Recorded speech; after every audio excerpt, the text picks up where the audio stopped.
Det her det er en sikkerhedssko, der er skåret over. Herude kan du se tåværnet, og hernede i bunden kan man se sømværnet.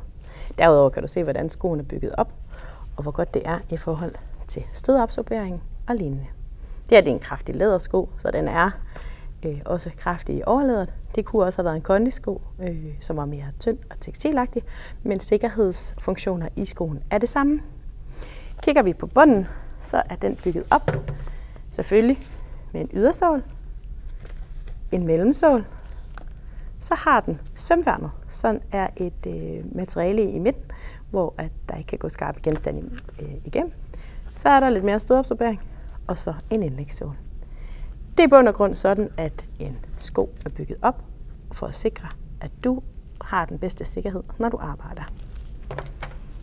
Tåværnet, der sidder herude, kan være lavet af stål, aluminium, komposit, glasfiber eller plastik.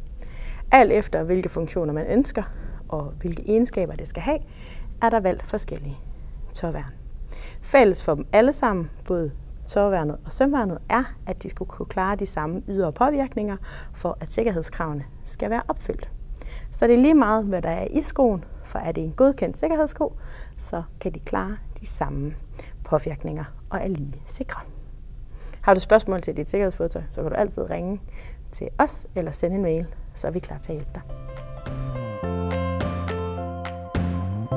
Godt klædt på.